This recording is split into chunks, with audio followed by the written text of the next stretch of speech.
심심풀이 땅콩이란 별명의 가벼움과는 다르게 땅콩의 영양 성분을 알고 나면 일부러 찾아 먹게 될 정도로 영양이 풍부한데요. 그런데 땅콩은 먹는 방법에 따라 우리 몸에 미치는 영향이 다르다는 사실 알고 계셨나요?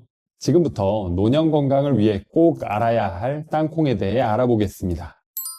견과류가 몸에 좋다고 알려지면서 아몬드, 호두 같은 식품들을 많이 찾아 드시지만 땅콩은 뒤로 밀리는 느낌이 좀 있습니다. 그런데 땅콩의 효능을 들으시면 이제는 달리 보이실 텐데요. 땅콩의 효능 첫 번째는 바로 혈관 노화를 늦춰줍니다. 나이가 들수록 고혈압, 당뇨, 고지혈증 등 다양한 질병이 찾아오면서 혈관이 병들어가고 있습니다. 그래서 먹는 음식을 더 신경 쓰게 되는데요. 단백질 섭취에 신경을 쓰다 보면 고기를 많이 챙겨 먹게 됩니다. 그런데 육류를 먹으면 대체로 포화지방산이 많이 함유되어 있는데요.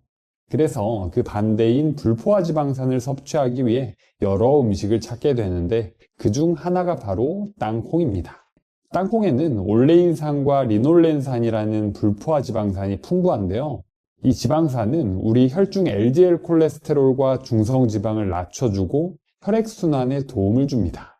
땅콩은 불포화지방산 외에도 심혈관 건강에 도움이 되는 성분들이 풍부한데요. 우선 아르기닌이라는 아미노산이 풍부해서 혈압을 낮춰주는 데 좋습니다. 또 레스베라트롤이라는 항산화 물질도 풍부한데요. 그래서 동맥경화 발생을 지연시키며 심혈관을 보호해줍니다. 땅콩의 효능 두 번째는 바로 당뇨 예방에 좋은데요. 당뇨병이 무서운 이유는 다양한 합병증을 불러오기 때문입니다. 그래서 당뇨가 있거나 당뇨 전 단계로 진단받으신 분들은 식단 조절이 필수인데요. 섬유질과 단백질 함량이 높은 땅콩은 당뇨이신 분들이 간식으로 먹기에 괜찮은 음식 중 하나입니다. 우선 땅콩에는 식이섬유가 풍부한데요. 이 식이섬유는 우리 몸속에서 혈당이 흡수되는 속도를 조절해 주기 때문에 혈당 스파이크를 막아주는 데 좋습니다. 특히 땅콩에는 불용성과 수용성 식이섬유가 모두 들어있는데요. 식이섬유라고 다 같은 건 아니고 종류마다 역할이 조금씩 다른데요. 그래서 땅콩처럼 두 종류의 식이섬유가 모두 포함되어 있는 음식이 좋다고 말씀드립니다. 그리고 땅콩은 단백질 함량이 높은 편인데요. 우리가 식사를 할 때 탄수화물보다는 단백질과 식이섬유를 먼저 먹고 나중에 밥을 먹으라는 거꾸로 식사법 들어보셨죠? 2019년 미국 영양학회지 연구에서도 식사를 할 때 땅콩버터 2스푼을 추가하면 식후 혈당 상승이 유의미하게 낮아진다는 연구도 발표되었는데요.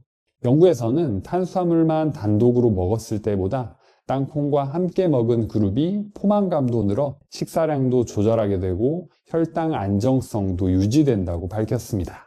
또 한 연구에서는 21만 명 이상의 대규모 연구에서 땅콩과 여러 견과류 섭취량이 많을수록 제2형 당뇨병과 심혈관 질환 발병률이 낮다는 결과도 발표했는데요.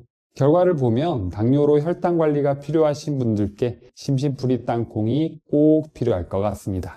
땅콩의 효능 세 번째는 바로 다이어트와 피부 미용에 좋은데요.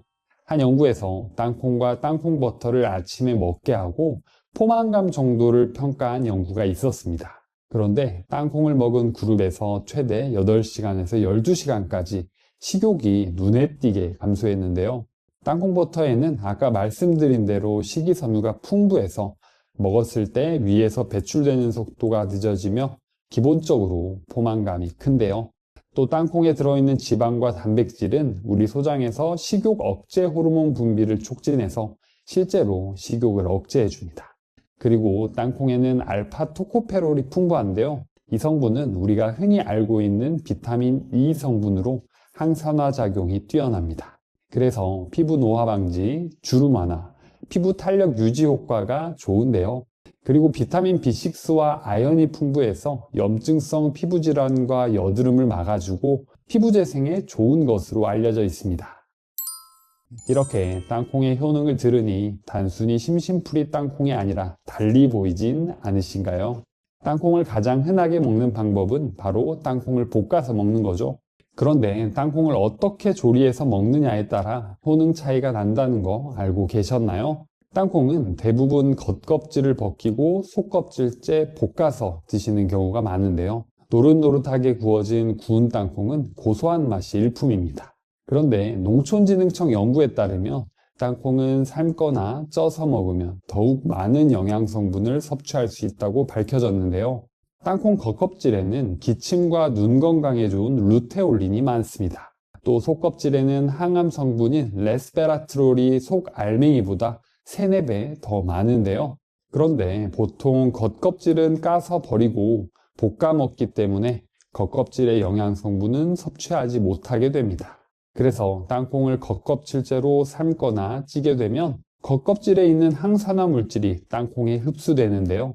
연구에 따르면 삶은 땅콩은 다른 조리법에 비해 암, 당뇨, 심장병 등의 효과가 있는 파이토케미컬 성분이 현저히 높아진다는 보고가 있습니다. 또 땅콩을 볶게 되면 필수 아미노산이 줄어들게 되는데요. 이뿐만 아니라 알러지를 유발하는 단백질도 일부 없어지면서 보다 안전하게 땅콩을 먹을 수 있습니다. 땅콩을 삶는 법은 아주 간단한데요. 땅콩을 먼저 깨끗하게 씻어준 뒤에 냄비에 땅콩이 잠길 만큼 물을 붓고 소금을 약간 넣어 25분 정도 푹 삶아주면 됩니다. 삶고 나서는 건져서 물기를 빼고 겉껍질을 벗겨서 속껍질과 함께 드시면 되는데요. 땅콩은 습관적으로 속껍질까지 벗겨 먹지만 땅콩 속껍질 속에는 혈당을 조절해주는 물질이 들어있기 때문에 꼭 함께 드시는 게 좋습니다. 그런데 혹시 땅콩을 생으로 드시는 분들은 없으시죠?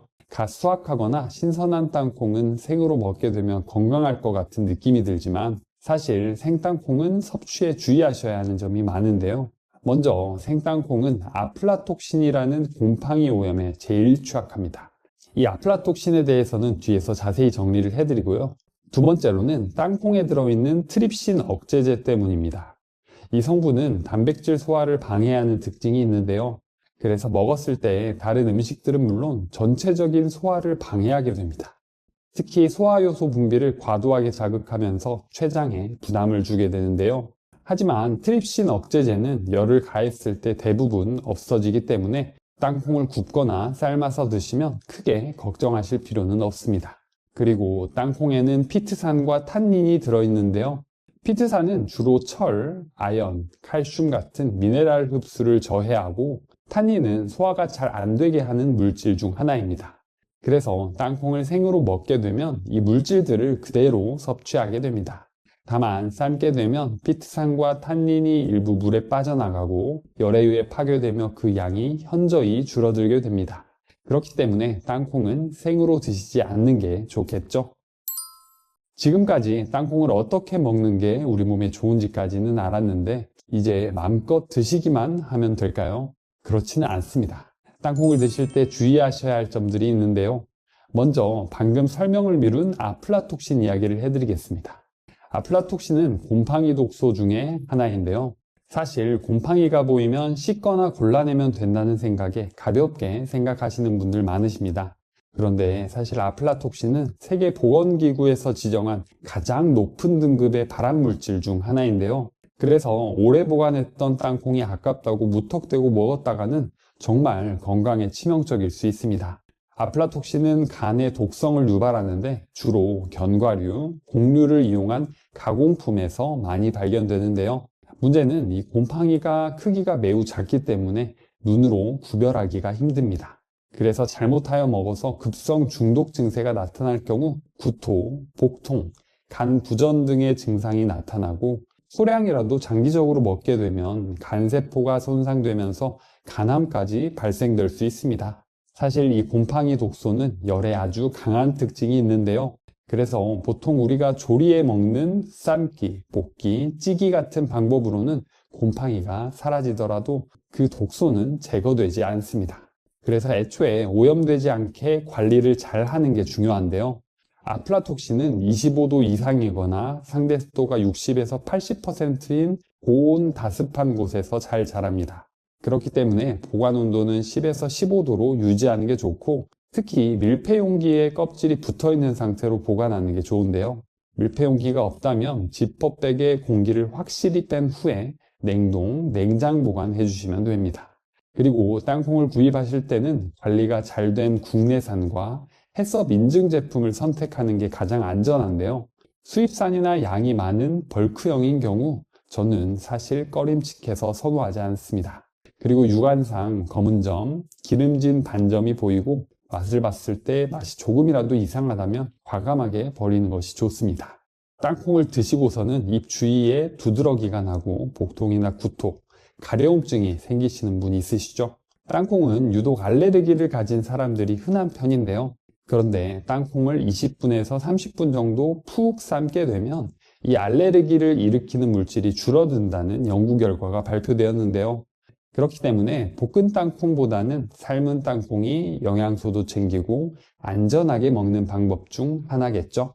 땅콩은 생긴 게 작아서 그렇지 칼로리로 따지면 굉장히 고칼로리 식품인데요. 그래서 별 생각 없이 많이 주워 먹었다가는 살이 찔 수 있습니다. 땅콩 하루 권장 섭취량은 하루에 30알 정도인데요. 땅콩 버터의 경우에는 하루에 10에서 15g 정도가 적당합니다. 또 땅콩 버터는 맛있게 하기 위해 소금과 설탕 등 첨가물이 들어가면서 칼로리가 더욱더 높아지는데요. 그래서 땅콩 버터는 되도록 첨가물이 적은 제품을 고르시는 것도 좋은 방법입니다. 요즘 땅콩 버터가 몸에 좋다고 아주 유행처럼 번지고 있죠. 아침에 식사 대신 사과에 땅콩 버터를 발라 먹는 다이어트 식단도 유행합니다. 그런데 땅콩 버터를 드실 때는 꼭 알고 계셔야 하는 게 있는데요. 바로 땅콩 속 오메가3와 오메가6에 대한 내용입니다. 오메가3와 오메가6는 필수 지방산에 속하기 때문에 음식으로 섭취해줘야 하는 영양소 중 하나인데요. 오메가3와 오메가6의 건강한 섭취 비율은 1대 4로 알려져 있습니다. 서구화된 식사에서는 섭취 비율이 1대 16 정도로 오메가6를 많이 섭취하는데요. 이 오메가6 지방산을 너무 많이 섭취하면 만성염증과 각종 질병을 유발할 수 있어서 주의가 필요합니다. 그런데 땅콩에는 오메가3와 오메가6 중 오메가6의 비율이 압도적으로 높은데요. 그래서 땅콩이나 땅콩 버터를 드실 때 하루 권장 섭취량을 꼭 지키는 게 좋고, 오메가3가 많은 음식을 함께 섭취해서 오메가3와 6의 비율을 맞춰주는 것도 좋은 방법입니다. 땅콩하면 생각나는 음식들은 어떤 게 있으신가요? 과자로도 나오고 있는 오징어 땅콩, 실제로 술집에서 마른 안주로 이 둘 조합은 너무나 익숙하죠? 또 멸치볶음에 땅콩이 들어간 것도 익숙하게 드셔보셨죠? 이렇게 땅콩과 곁들이는 여러 음식들이 있지만 함께 먹으면 좋은 음식이 있고 피해야 하는 음식도 있는데요. 먼저 함께 먹으면 좋은 음식 첫 번째는 바로 오징어입니다. 익숙한 조합에서 그치지 않고 실제로도 이 둘은 함께 먹으면 좋은 꿀조합인데요. 오징어는 대표적인 고단백 저지방 식품으로 타우린이 풍부해서 피로 해소에도 아주 좋습니다. 그런데 생오징어보다 마른 오징어의 콜레스테롤 함유량이 더 많은데요. 그래서 혈관 질환이 있으신 분들은 주의하셔야 합니다. 하지만 오징어에 땅콩을 곁들이면 이 문제를 해결할 수 있는데요. 땅콩 속에 들어있는 지방은 약 90%가 불포화지방산으로 이루어져 있습니다. 이 불포화지방산이 콜레스테롤의 양을 낮춰주게 되기 때문에 둘의 궁합이 좋은데요. 오징어뿐만 아니라 콜레스테롤이 높은 다른 음식들도 땅콩과 궁합에 좋겠죠. 콜레스테롤이 높은 음식들을 알려드리면 계란 노른자, 게, 새우, 곱창, 막창 등이 있습니다. 이 식재료가 들어간 음식들은 땅콩과 궁합에 좋으니까 잘 기억해 두시면 도움이 됩니다. 함께 먹으면 좋은 꿀조합 두 번째는 바로 바나나입니다. 허기질 때 바나나만큼 허기를 달래는 간식도 없는데요. 그런데 간식으로 바나나와 땅콩을 함께 먹으면 궁합이 좋습니다. 먼저 바나나는 당분이 많아 먹었을 때 혈당이 빠르게 올라가는데요. 그런데 땅콩과 함께 먹어주면 땅콩의 단백질과 지방, 식이섬유 덕분에 혈당 조절을 해주는 효과가 있습니다. 또 바나나와 함께 포만감도 유지시켜주기 때문에 허기를 달래는 간식으로 딱인데요. 그리고 바나나의 칼륨과 땅콩의 불포화지방산이 시너지 효과를 내서 심혈관 건강에도 좋은데요. 마지막으로 비타민 B군과 마그네슘 덕분에 피로회복과 몸에 기운을 낼 수 있는 효과가 있습니다. 그래서 바나나 한 개에 땅콩 20알 정도 함께 먹으면 딱 좋습니다. 이번엔 피하시면 좋은 음식인데요. 땅콩과 함께 먹으면 안 좋은 꽝조합 음식 첫 번째는 바로 멸치입니다. 반찬으로 멸치를 볶을 때 호두, 아몬드, 땅콩 같은 고소한 견과류를 넣는 경우 많으시죠? 하지만 의외로 궁합이 좋지 못한데요. 이것은 땅콩 속에 풍부하게 들어있는 피틴산이라는 성분 때문입니다. 땅콩에 있는 피틴산 성분은 칼슘의 제왕이라 불리는 멸치의 칼슘 흡수를 방해하기 때문인데요. 이 둘이 장 속에서 만나게 되면 몸에 흡수되지 못하고 바로 몸 밖으로 배출되게 됩니다. 그렇다면 멸치를 볶을 때 견과류 대신 어떤 것을 넣으면 좋을까요? 바로 고추인데요. 멸치엔 칼슘이 많지만 칼슘 흡수를 방해하는 인 성분이 많아서 칼슘 흡수율이 떨어질 수 있습니다. 이때 고추를 같이 먹게 되면 고추의 철분이 칼슘 흡수를 도와주게 되거든요. 그래서 멸치 볶음에는 견과류보다 꽈리고추가 영양학적으로 아주 좋습니다. 함께 먹으면 안 좋은 꽝조합 음식 두 번째는 바로 맥주입니다. 시원한 맥주에 땅콩은 흔하게 찾는 안주이며 입속에서 찰떡궁합이죠. 그런데 몸속으로 들어가면 궁합이 좋지 않은데요. 특히 소화 기능이 좋지 않으신 분들은 이렇게 드시게 되면 설사로 고생할 수 있습니다. 땅콩은 지방이 많아 단독으로 먹어도 소화가 잘 되지 않는 편인데요. 이때 차갑게 맥주를 같이 마시게 되면 소화기관이 더 위축되면서 소화기관의 운동을 방해하게 됩니다. 또 맥주 속의 알코올은 지방 분해를 억제하기 때문에 살이 찌기도 쉬운데요. 술을 마시게 되면 알코올이 제일 먼저 에너지원으로 쓰입니다. 그동안 몸속에 지방이 분해되지 않고 축적되고요. 시간이 지나면서 지방이 알코올 분해까지 억제를 하게 되면서 이게 숙취까지 이어지게 됩니다. 땅콩과 함께 먹으면 안 좋은 꽝조합 세 번째는 바로 고구마입니다. 고구마는 전분 함량이 높은 복합 탄수화물인데요. 그런데 땅콩도 견과류 중에서는 전분 함량이 높은 편에 속합니다. 그래서 이 둘을 함께 곁들여 먹으면 탄수화물 섭취가 자연스레 많아지고 잉여 혈당이 지방으로 축적되어 살이 찔 수 있는데요. 그리고 고구마는 섬유질이 많고 소화 속도가 느린 편에 속합니다.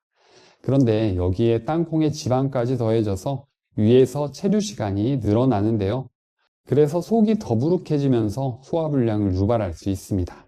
그리고 한의학적 관점에서도 고구마와 땅콩은 서로 상극이라고 표현하는데요. 그래서 위장 기능이 약한 분들은 소화불량을 일으킬 수 있으니까 두 조합은 피하시면 좋습니다. 오늘 내용이 좋으셨다면 구독과 좋아요, 그리고 소중한 주변 지인에게 공유해 주세요.